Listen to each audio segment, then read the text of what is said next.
You're listening to For the Republic, a love letter to Star Wars animation.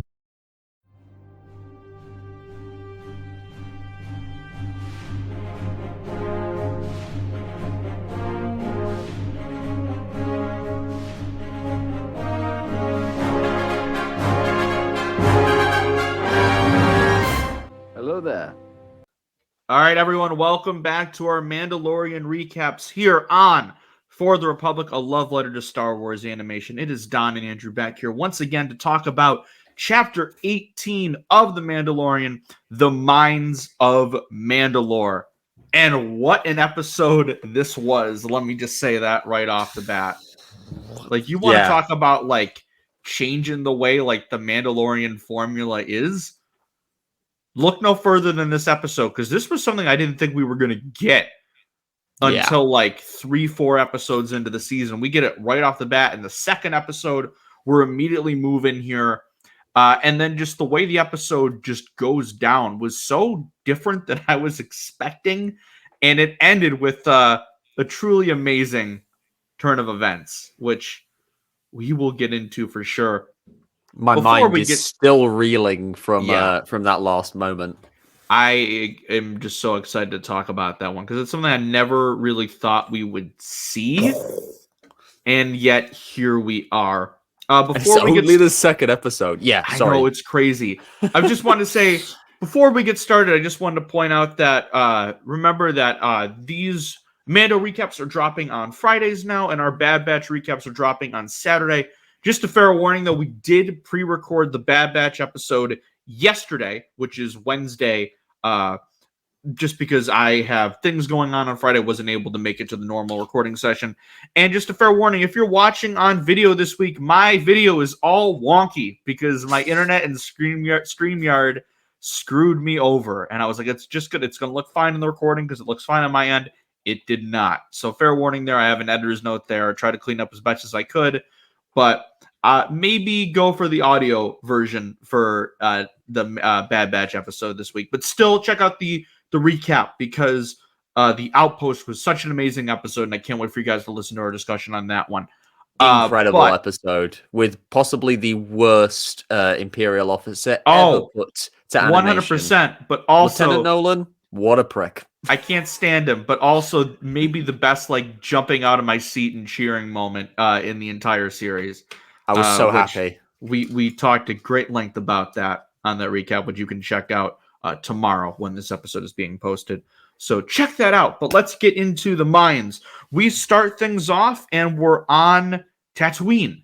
We do not see Tatooine. We do not see Boba Fett, which was a little upsetting, but we do see Pelimoto and all the droids. We get the pit droids back. We get the little BD unit.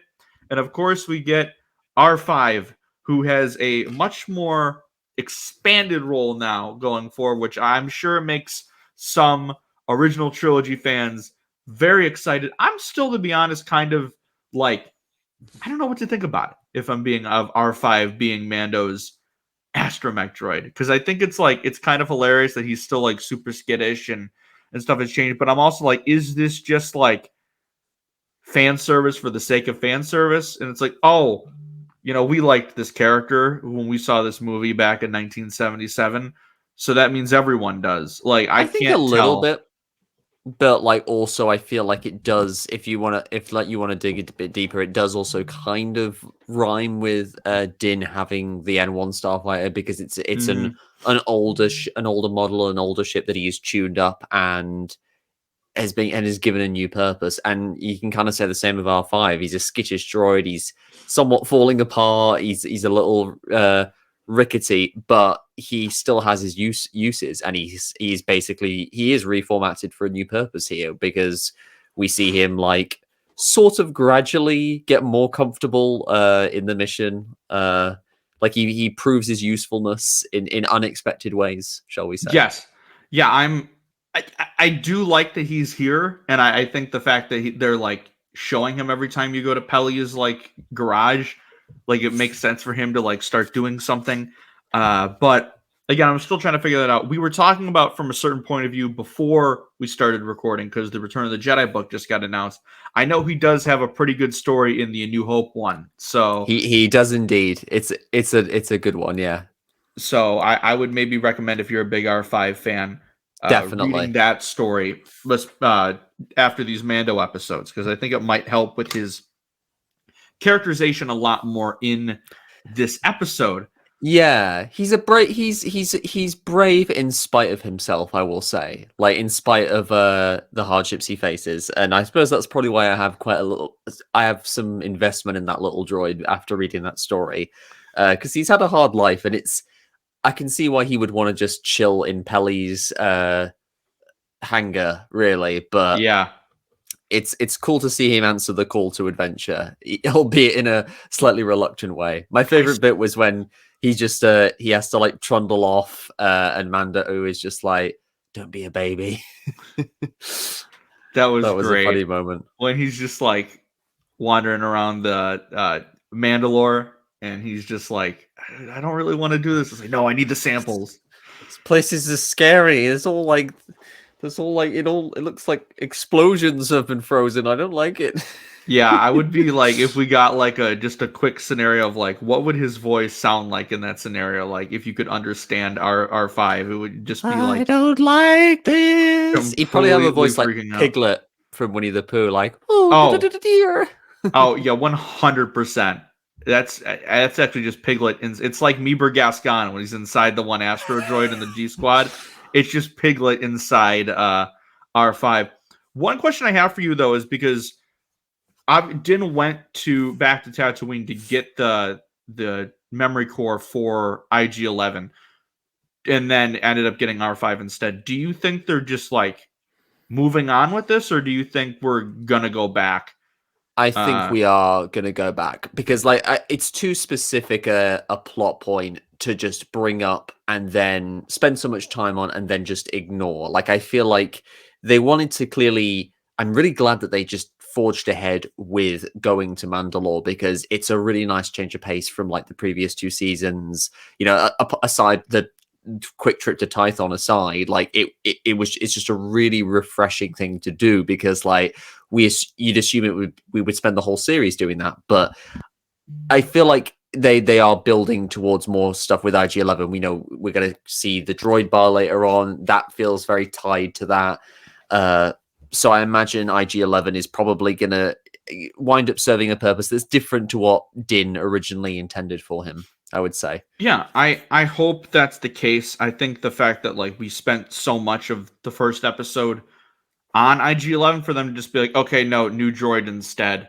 It's another recognizable one that we know. Let's go. And we are going back to Navarre. Like there's footage Yeah. from the trailer that shows like a battle there, and there's more footage of the Anzellans. So I think it's safe to assume that's coming back. More Anzellans. But we should talk about Pelimoto as well. Oh, like I love her. She came back. Oh, she's great. Where is she? I love that she has been in so many episodes. Yeah, I've got Lego Pelly as well.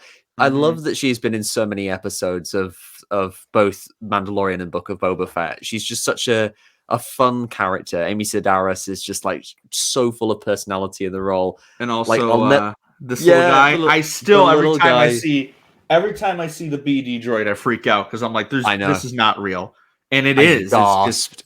The way I gasped cool. when that little droid walked into view in the Book of Boba Fett, seriously. But yeah, Pelly, I can't get enough of her. And like, like I'll never get tired of hearing her speak Jawa. Like, that's just great. So funny. Like, and I love the little, funny. I love the hustle thing that she has going with the Jawas. I wonder if any of those Jawas is the one that she has the past relationship with that she mentioned. I wonder if there's some. I've dated a Jawa. They're very furry. Very furry.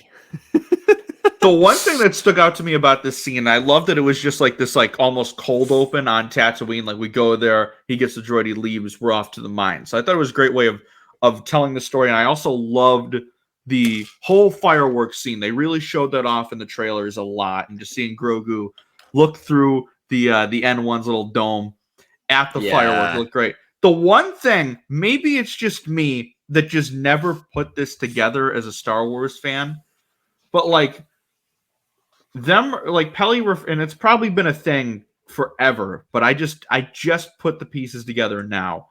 Pelly referring to like Boonta Eve as like a holiday and like it being a huge thing. I just never put it together that Boonta Eve was a holiday.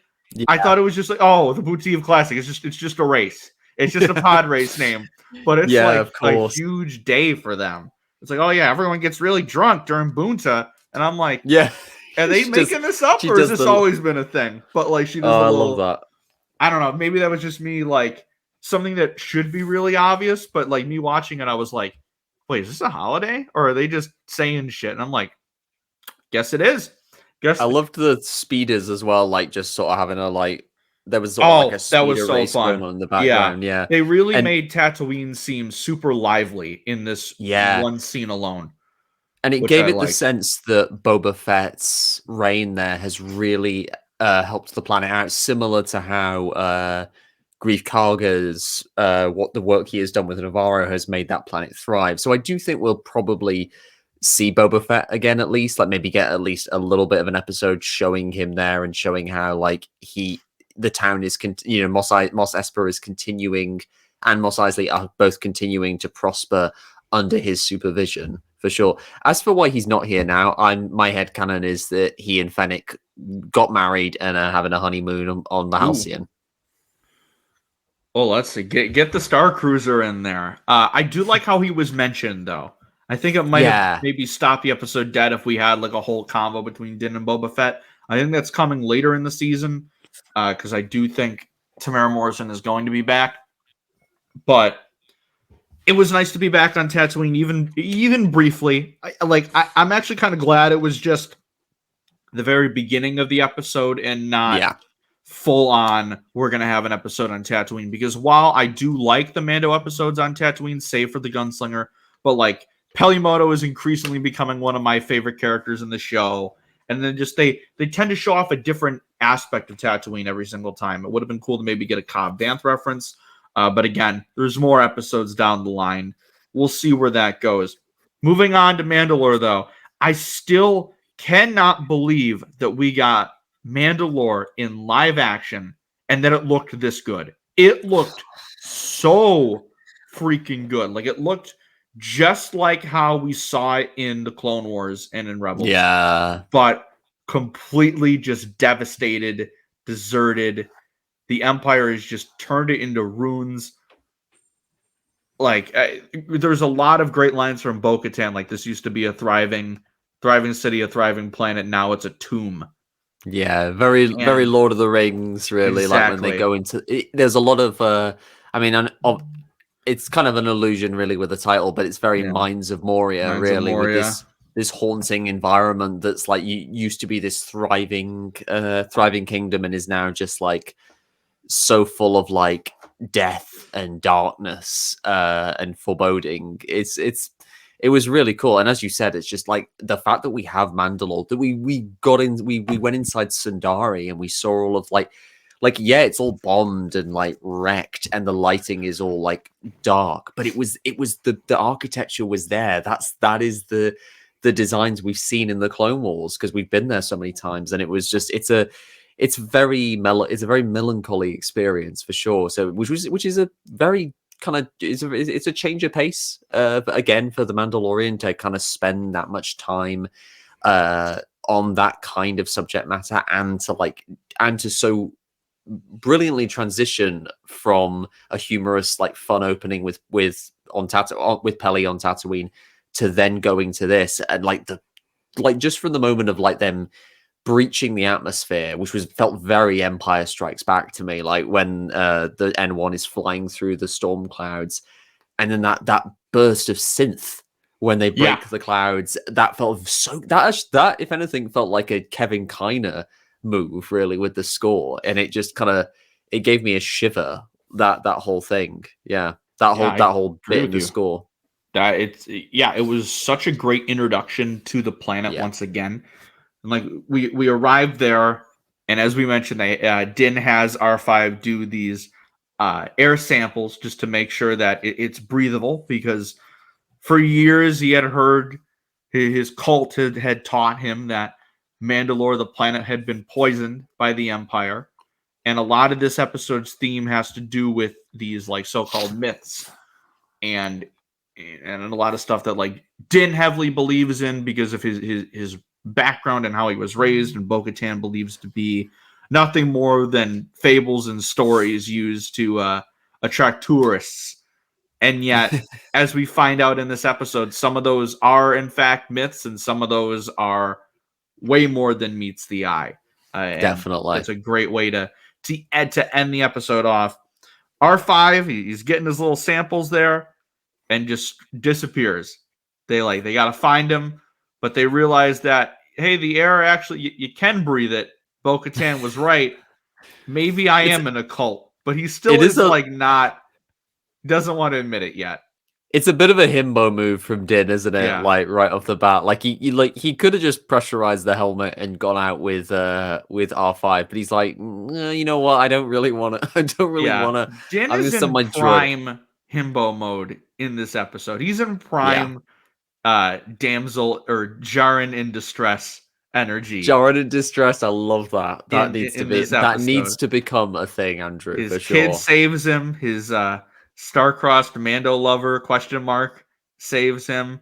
I'm starting to ship it. I'm not even gonna lie. I was shipping it like months in advance, but that's 2 this week. Crosshair and Mayday, and now this, where I'm like, yeah, you might have got me, Lucasfilm, but yeah, they are attacked by these creatures. We did see them in the trailer, but Din was having a little bit of trouble with them. And again, like last week when I don't remember, it was IG-11 when he like reactivated and went to his default program. I'm like, Din, you got the Darksaber. Just pull that thing out. He's starting with the blaster, but he eventually does move in with the Darksaber. He still is having, I love though, how every time he uses it, he's still like not fully all the way there yet. It's still super heavy for him. Yeah. He still is like trying to get it. And there was a really good tweet from Mo, who's a friend of the podcast, who she tweeted that it kind of shows that Din is still not in full alignment with himself. Yeah. And I replied with like, yeah, it's because he is meant for greater things than what he is currently aiming for. And it's almost like because the Kyber crystals within the lightsabers are attuned with the Force and are kind of alive themselves in a sense. It's almost like the saber can sense that Din is resisting his greater calling. Like he's clearly meant for so much more than being just a part of the Children of the Watch, and the saber can kind of sense that. Like his commitment, his stubborn adherence to the Children of the Watch is why he's struggling to lift the Darksaber. Every episode that passes, I have to stop myself further and further from buying a replica Darksaber. I already have a lamp of the Darksaber that I have in my room that's super cool, but I need just one that I can swing. And I told myself that my next one is for sure Leia's, but I'm like, if I can find a better deal on the Darksaber, I might have to. It'd be pretty sick. I mean, and then you get to rule Mandalore with it. Exactly. So I get to rule Mandalore, and then if someone beats me in combat, they get to rule Mandalore. It'll be like that meme when like the Amazon delivery driver brings the Darksaber and doesn't realize he has to take part in ritual combat. It's like, sorry, sir, I have to beat you in order to obtain this Darksaber. I need to do this. But again, I can't get over how cool it looked, and eventually he was able to take out those beasts, but they keep coming back throughout the episode. One in more intimidating fashion, the other in quite hilarious fashion. Yeah, we will get to that eventually. Again, they're very good design, aren't they? The Alamites, I have to say, like they're that really good mix of like. I mean, I was reminded of the Morlocks from like the H.G. Wells' Time Machine movie adaptation very much. They've got the glowing eyes and the kind of like creepy look, the subterranean read the book. look. I haven't seen the movie. So I've read the book as well, but like I when I used to watch The Big Bang Theory, which would I don't anymore, but like when I used to watch The Big Bang Theory, there was a gag involving the Morlocks and the Time Machine, and it's a very similar design with the Alamites. They're very kind of, they're like I said, they have the glowing eyes. They have that kind of pale white skin, the subterranean look. They seem a bit more thuggish though with the weapons, which was interesting. And it's cool to learn that they aren't simply like raiders or like mutated. They are they've been part of Mandalore, and as fearsome as they are, it's a continued thread that there is still life on Mandalore. That they were natives on the planet, and then they were able to survive the what are they calling it now? Is it the Night of a Thousand Tears? The Night of a Thousand Tears, yeah, the fusion bombs that crystallize the planet's surface, which I have to say it's weirdly beautiful. The surface of Mandalore, like it's horrific, the scarring of the planet, but there's a kind of weird beauty in the way that the crystal formations have kind of formed. They're kind of like green, glinting in the sun. It's an interesting image for sure. I'm still just shocked how well it's been adapted to live action. Even just just when they saw Sindari in the Civic Center, it just looked so cool. I was like, oh my god, that is Clone Wars right there. I'm thinking back to the Satine episodes. I'm thinking back to Death Watch. I'm like, I am getting so excited here. But I love even the sewers looked accurate. The sewers looked accurate. I'm like, Maul just attacked Jesse in here somewhere. Like, help me out here, buddy. But I love these little convos with Din and Grogu. Like, this is the home of our people. But he's like, and he's talking about all this Mandalorian lore. But he's like, oh, this is my first time here too. I've never been here before. So it just shows how disconnected he still is from a lot of Mandalorian culture, even though he's so much about the creed and the way, and I can't take my helmet off. I need to be redeemed. I need to soak in the living waters. And even later in the episode, when Bo-Katan makes him that soup, he's like, "Oh, you've never had this soup?" It's like every Mandalorian has had this pog soup in their life, and he's like, "I don't know what the hell this is." And I was like, you just like helmet sheepishly sips it. It's like Pedro Pascal wasn't on set for this episode, I guess, so we can't have him take the helmet off for this scene. There's also that other scene where I'm kind of skeptical if Pedro was there for filming, just out of curiosity. I guess we'll find out eventually. One thing we brought this up last week, but I do love how Brendan Wayne and Lateef Crowder are getting starring credits this season finally. I'm so happy for them, so because just to show that, like, hey, all of these different actors went into creating this character of Din Djarin. Exactly. And even though we know him as Pedro, it's like there are multiple people that go into the creating of the character, and it's more than just a stunt double at this point, or a body double. Like, we're going to credit them, which I really enjoy, and I thought that was a really cool idea. And it's authentic to Star Wars as well. Like it's a tradition, if anything, because it's what happened with Vader. Like, obviously most people, when they talk about the performance of Darth Vader, they talk about James Earl Jones's iconic voice, and it's for a reason, because his voice was incredible. But it wasn't solely James Earl Jones who brought Vader to life. It was David Prowse's physical performance in the suit. It was the stuntman Bob Peterson, I believe was his name, who did the fights in Empire. Like, there's a lot of collaboration that went into making Vader as iconic as he is, and it's carried forward now with Mando, and it's to a lesser extent with Boba Fett as well in the original trilogy, where Jeremy Bulloch was in the suit, but there were different actors that voiced him, and then eventually it became Tamara Morrison later on in the timeline. But I really like how they're doing that, and I just wanted to bring that up real quick. I think we brought it up last week, but I wanted to do it again and go further into detail, because I think I brought it up and like, oh, hey, Katie Sackhoff's got a co-starring thing now, which I think is awesome, because she's like, as we can see here, she's just as big of a main character in this episode as Din is. So it's this episode cemented her co-lead status for sure. And it also threw away any of those like villain doubts that I had. I'm like, nope, we're gonna throw those in a ball and go. Because all the lines I was worried about from the trailers that she's gonna be a villain were in this episode, and they were not sinister at all. So I'm like, boom, there we go, we're safe. I love when he was like going lower into the city with the jetpack. I just thought the way they shot that was such a great way of doing it, and it was the cinematography was really good. Like, Rachel Morrison this year. I think this is her first time debut. directing anything for Star Wars, and I thought she did a great job.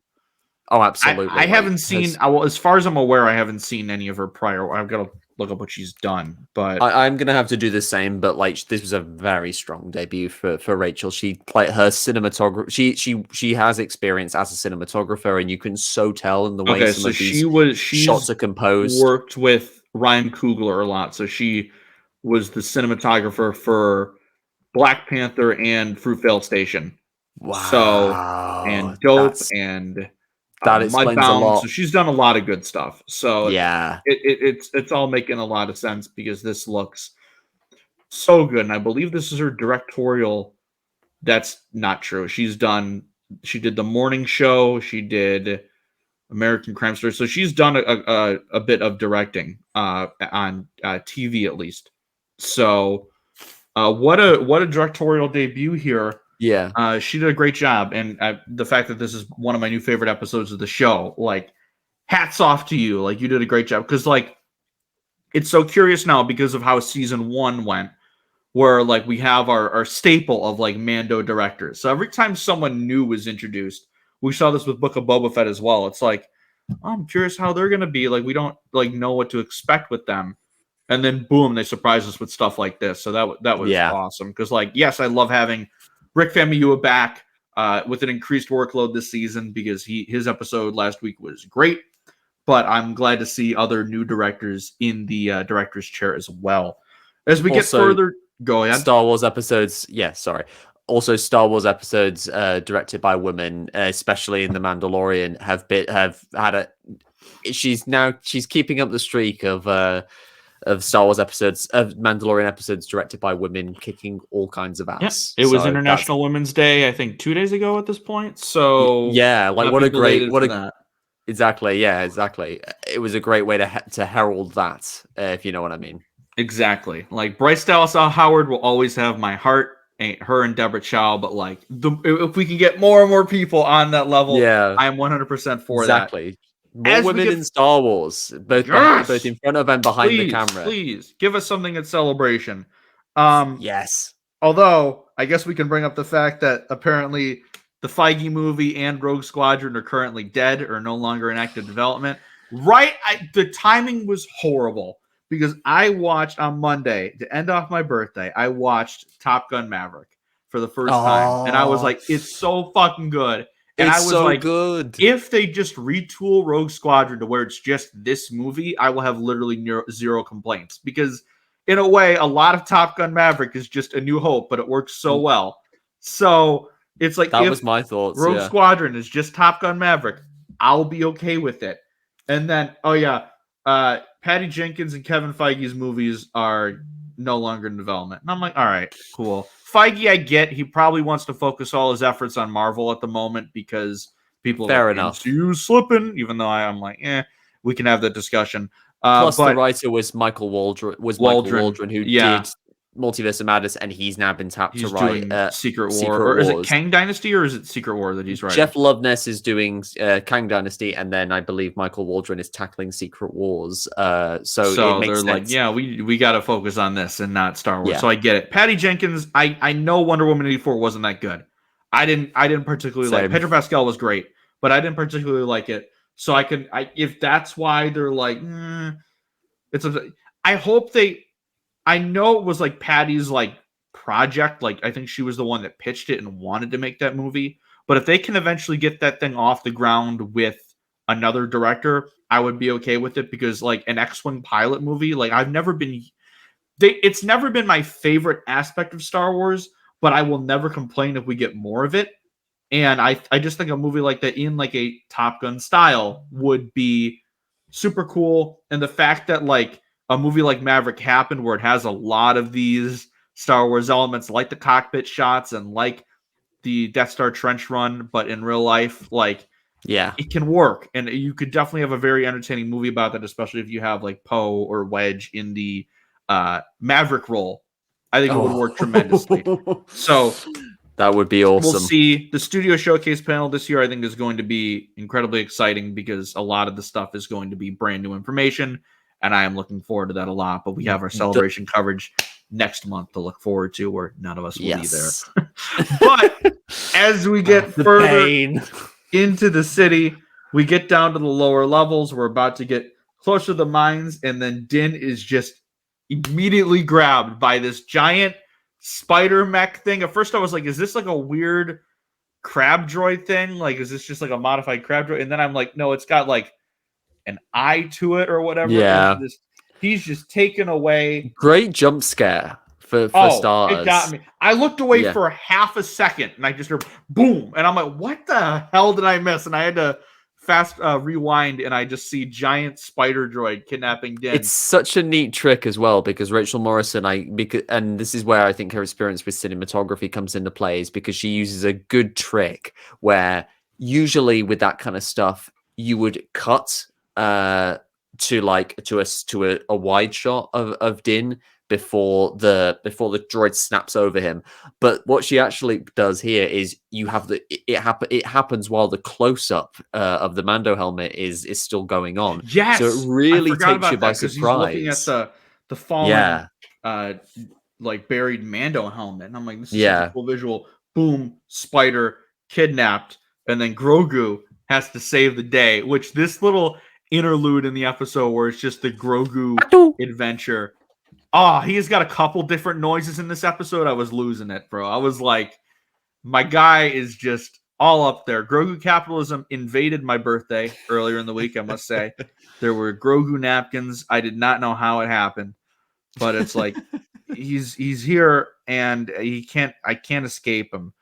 But when he's zoom it because he's like, we see him just like waddle through like the little creepy like droid spider gross alien thing.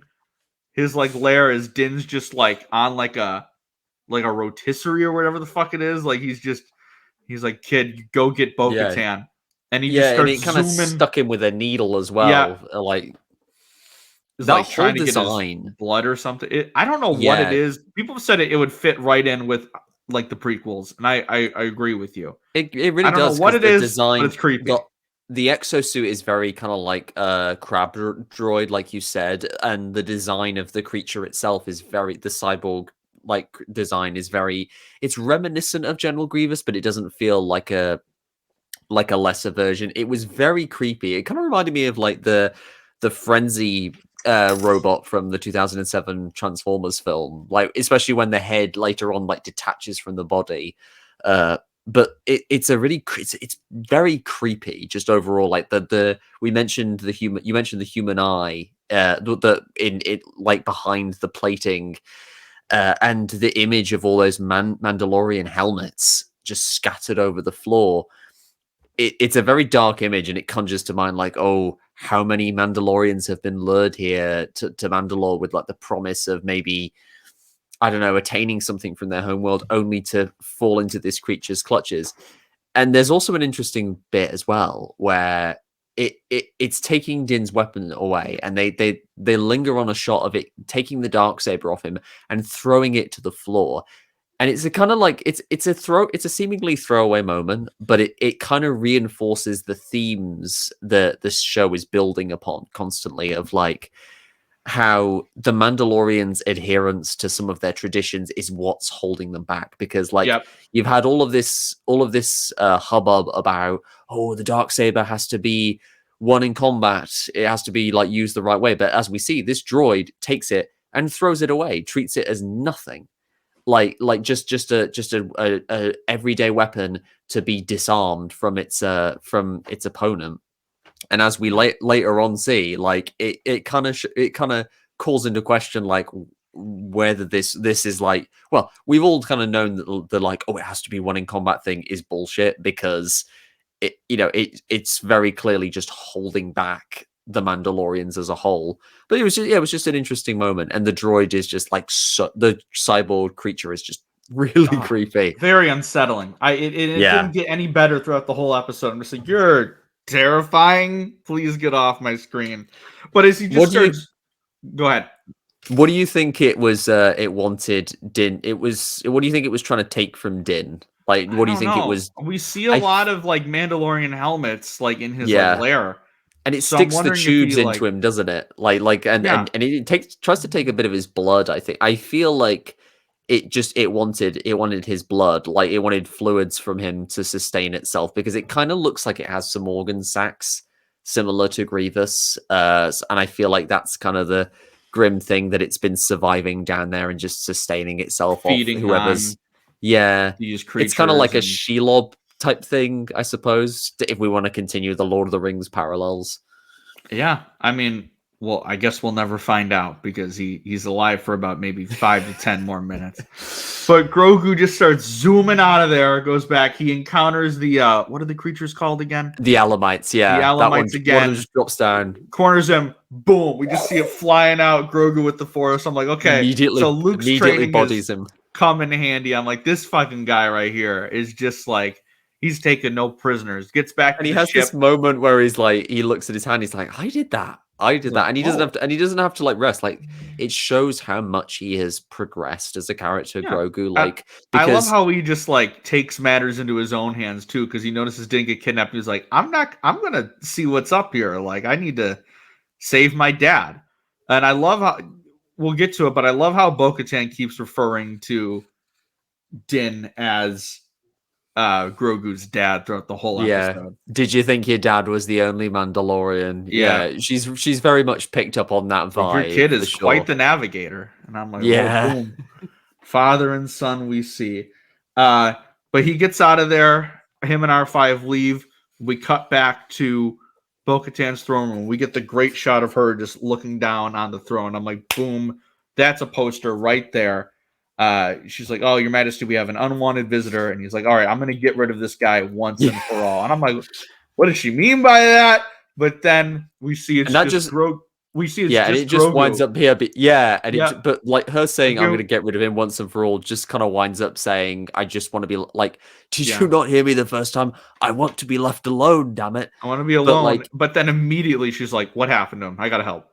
Yeah, like immediately, just like protective instinct kicks in when she sees that just moment. A little guy.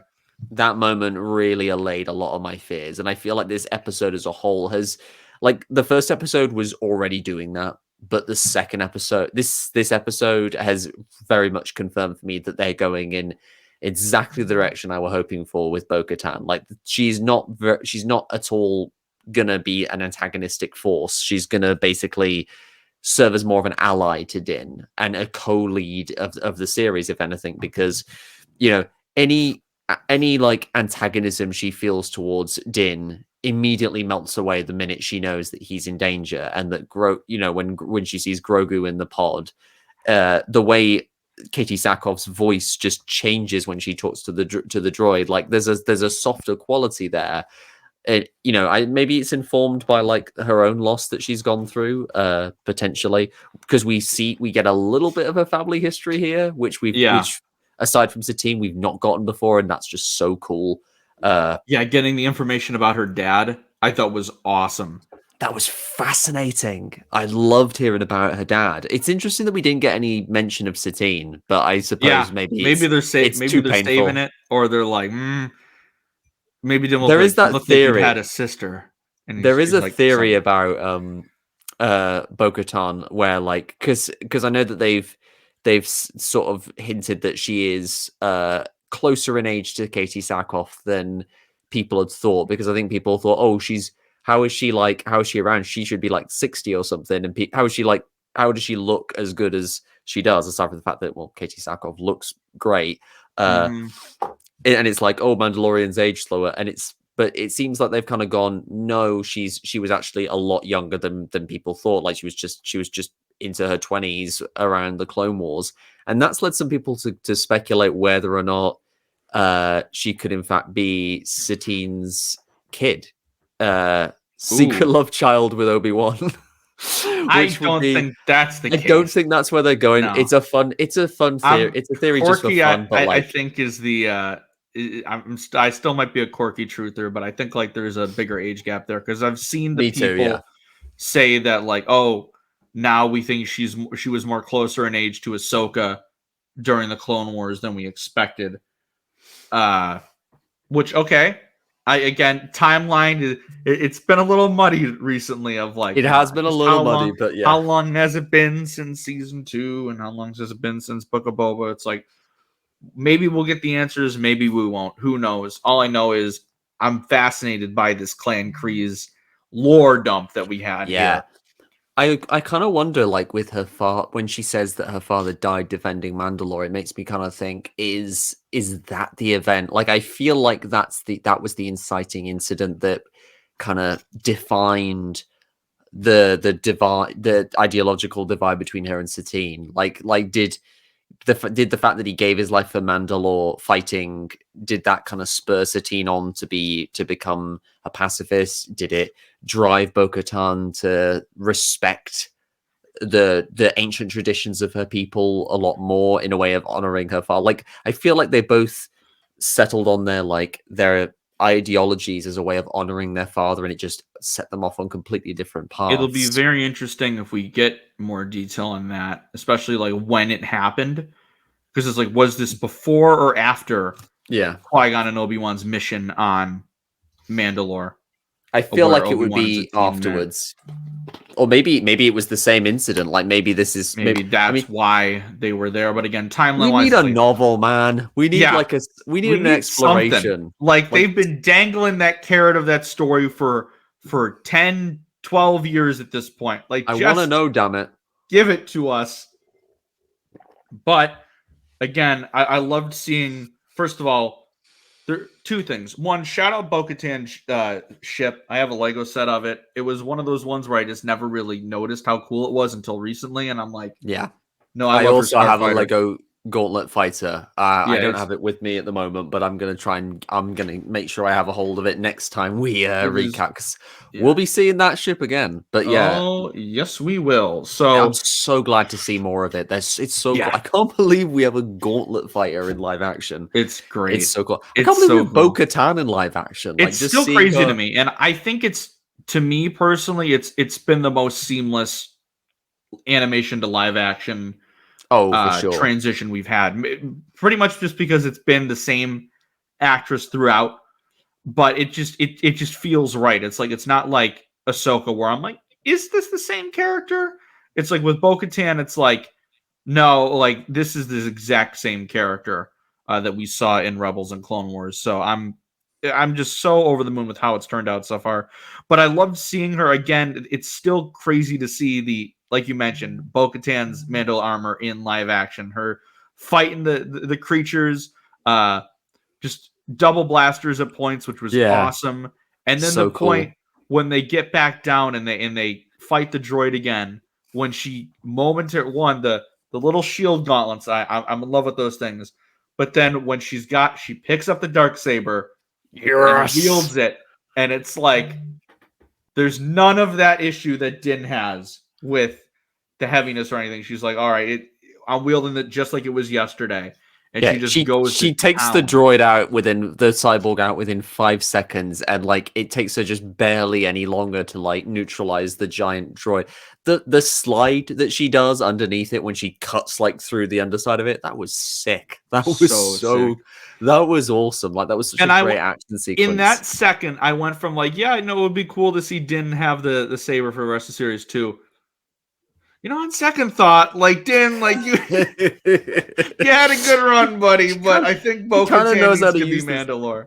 I feel like Uh, she's gonna train him how to use it, because I had thought maybe they would have a Jedi train him to connect with the blade, similar to how like Kanan trained Sabine. But it's very possible that she could either train him, or maybe if Sabine is gonna make a surprise appearance in this series of The Mandalorian, whether she might wind up instructing him, because that would be kind of a cool cyclical thing. Kanan trained Sabine, Sabine trained Din.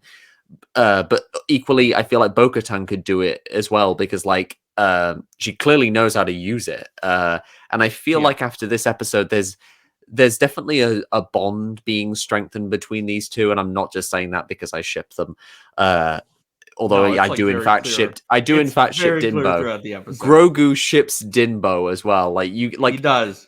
we've got to talk about like that whole segment prior where like it's just Bo-Katan And and Grogu. Grogu just going through the kind of like previous 10 minutes that him and Din were doing. It's kind of like it's weird, because it's like it's a repeat of the first segment with the two of them going through the mines, but it doesn't feel repetitive, because you're actually seeing how Grogu is not only bringing out this softer side in Din, but also in Bo-Katan. And I can't give enough praise to Katie Sackhoff for her acting, because not only is she really able to invest the character with a sense of weariness and melancholy for the state of her planet, her people, and the divide, all the divides between them, but the softer tones to her voice when she's speaking to Grogu, and the fact that she's, you know, interacting with Grogu is probably putting her in touch with a part of herself that she hasn't really been in touch with since the end of the Clone Wars. It's a moving thing, to be honest. Yeah, no, like, again, you're spot on with everything there. Thanks, man. And I loved how they had that little moment to bond together. And she's like, "Oh, you're quite the navigator." And we have that great conversation where she's like, Yeah, there was a time period where Mandalorians and Jedi worked really well together during the end of the war. And it's like, oh, I don't know what they told you about us during your training. But well, there was yeah, a time like, where we worked well together, because the armorer called them enemy sorcerers. Like as far as the children of the Watch are concerned, the Jedi were the enemy, but Bo knows differently. She's the Jedi. The Jedi she knows have always been allies. Like, she's fought with Ahsoka and Obi-Wan.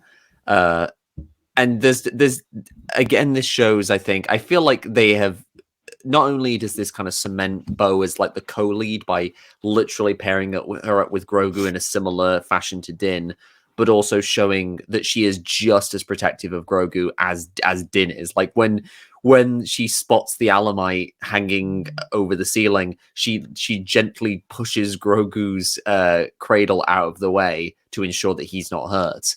Like, for as much as she puts on a show of like, you know, I'm a big tough Mandalorian, I don't care what I have to do to retake the planet.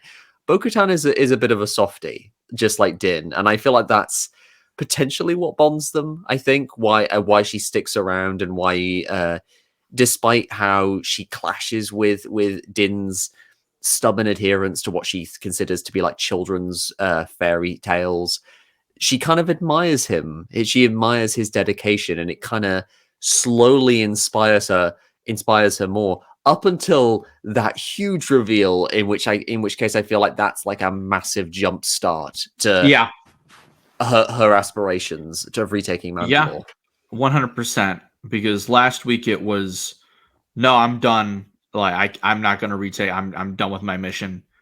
And now it's like, maybe I should. Because originally she was like, all right, we need to go. And she's like, no, I need to go to the mines. And she's like, all right, fine, I'll take you there. Whatever. You'd never make it there on your own. Yeah, you'd never make it there on your own. You're going to die. And then we'll just cut right to the mines. And again, I just love how she's just so like sarcastically reading like a little like tourist plate. Like, oh, Mandalore the Great, yada, yada, yada, bathed in these mines. The creed, this is the way, like all the talking points she's just reading, and meanwhile Din is just like so entrenched in it, just looking. And then we see him just like take his scarf off, doesn't take any of the Beskar off. I'm like, all right, cool, whatever, buddy. And as he's like reciting the code, boom, falls down. And I don't know. I don't know if like something dragged him down there, or if like the weight of the armor just like sunk him immediately. Given how much of a himbo Din is down there, yeah, I feel like that either option is possible for sure. He's like, yeah, you got like 50 pounds of armor on you, dude. Like, yeah, you're gonna just sink immediately. So Bo-Katan dives after him, rescues him, and as they're swimming up, they come across a giant creature. And they see an eye open, and the camera pans, and it's a freaking mythosaur. I just can't believe we got a freaking mythosaur. Do they end with that, man? Oh, it was perfect though. Like, I just the way they did it, like the slow pan up, like showing the eye and the tusk, like the design of it, I have to say, they did such a great job at communicating what it is visually, because yes, they had Bo-Katan read off on the plaque like before, this used to be a mythosaur lair, like just to like kind of tee it up. And I feel like a lot of savvy and then people might had be the armor mention the mythosaur in like the previously on section. Yeah. It's exactly. like, There's enough there to tee up a viewer who's paying attention. Like I kind of was thinking, are we going to see something with the mythosaur when that popped up in the previously section? But the way it's done is brilliant as well. Like there's no room for doubt what it is. I love that when the light fades, just as the light fades when Bo-Katan goes out of frame and it turns away, you can see the silhouette of its face and how perfectly that matches the now iconic signet of the Mandalorian. It's perfectly done, and it just sends a shudder because it's like, oh my god, like this is whether you believe in the aspects of the creed or not, this is a huge deal, like because these things are supposed to have been extinct for millennia. And like just that how one of them is even there is enough of a cool thing and enough of a cool mystery to unravel. But also, what does this now mean for all of the various Mandalorians? Like this is kind of I imagine what the rest of the series is now going to be, because I feel like Din is ideologically on board with retaking Mandalore now that he has redeemed himself in the eyes of his clan. But I feel like Bo-Katan has absolutely now had her desire to retake Mandalore been rejuvenated, because what better omen to come to all the different coverts with than there's a freaking mythosaur in the mines. Like I saw it with my own eyes. Like I saw a tweet like Din's gonna end up tripping and falling over and landing on its back and then end up ruling Mandalore that way. It's literally gonna be the ending of the Disney Sword in the Stone thing, where he's like, I don't know anything about being the Mandalore. Exactly. Yeah. But great way to end the episode. Just that boom reveal. It's and incredible. I was like, oh my god. And it throws everything up in the air as well. Like, because we thought that, like, it gave the impression, the trailers did, that the whole series would be structured around Din getting to Mandalore. We're now we got there within the second episode, and we haven't even had like an inkling of what the Empire is doing. Like, it's very possible that the Empire probably still has unfinished business on Mandalore as well. And you almost kind of want. I'm sure we'll be back here. Yeah. I feel like we're not done on Mandalore by a long stretch for sure. But like that was just what a way to end the episode. And like you said, I have no idea what's coming for the rest of the season now, because they just threw us a curveball like this. So yeah, the adventures of Din and Bo-Katan and their navigator's son have continued here, and now they found a dinosaur in the lake. So this will be interesting of how it goes going forward. But we have a lot to be excited about for the rest of the season. I think we can wrap things up here now. It was a great episode. 2 back-to-back bangers of an episode this week for Star Wars TV. As I mentioned in the Bad Batch recap that will be out tomorrow, I was originally against the fact that we're getting both shows airing on the same day, just because I was worried that Mando was going to overshadow Bad Batch the whole time. But if we're going to keep getting episodes like this the whole time, I suddenly have less of an issue about it than I did. I feel like in the week. I feel like because I said last week, that was a great day to be a Star Wars fan. I feel like this week just came along and said, hold my beer. Yeah. Because and it makes me kind of feel like, what's next week going to be like? Like, what kind of stuff are we going to get? Last week we got a Zillo Beast. This week we get a Mythosaur. Next week we're going to get the redemption of Crosshair. Palpatine. Exactly. Yeah. It's just crazy.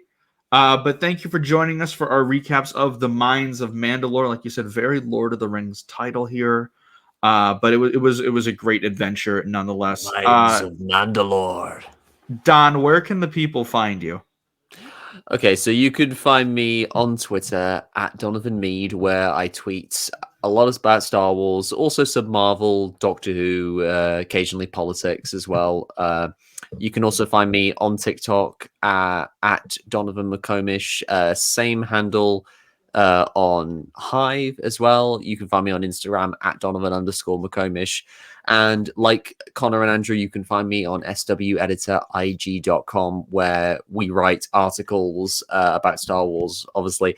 My most recent article was a while ago. It was about where a potential Kenobi Season 2 could go. And in addition to those, we also all are part of what we call SWEF, Star Wars Edited Fiction, which is a collection of short stories and web comics that are essentially fan stories that try to adhere to what is established in canon, whilst also repurposing and trying to fit in some stuff from Legends where we can as well. Just trying, because everything is it's cool to have everything included. I have written one story that came out in June last year. It's called Scars of War. It stars a clone trooper called Blister who survived Order 66, and he meets a Jedi survivor of that same event who's called Shar Kun, and they both have to face an oncoming threat that involves confronting their past trauma, so to speak. So if you like I've said this before, if you like Star Wars in pain, be sure to check it out. Yeah, we love a good Star Wars pain story. Definitely so. As for myself, you can find me on Twitter, Instagram, TikTok at Starlight Andrew. Same username there. I post a lot of fun stuff. As usual, you can find the podcast on Twitter at For the Repub Pod and on Instagram and TikTok at For the Republic Pod. We'll have some updates on what we're going to be posting, what our schedule is going to be like going forward. So check that out. Also subscribe to our YouTube page, For the Republic Podcast. Just look it up. We are a little bit short of our halfway mark for our goal to start doing some live streaming content. So help us out there, boost those numbers up, and just, engage with the videos. Help us out there. Give us a rate and a like on Google, the Google App Store and the Apple App Store. That will help us out a lot in terms of growth and engagement with the podcast. Get more people listening and get more people involved with our Star Wars journey. Our Clone Wars show is coming back at some point. We'll get to it. It's coming soon. It's coming. It is potentially next coming. week. Potentially, we're going to talk about Ryloth. We got to. I personally have to rewatch the episodes again, but we'll get there again. And then Ryloth isn't our white whale, I swear. Exactly. And then next week, again, just a quick reminder of our podcast schedule. So next Friday, you'll see our Mando recap. Next Saturday, our Bad Batch recap as well. So stay tuned for that. And Bad Batch tomorrow. And as always, we'll see you guys later. And this is the way.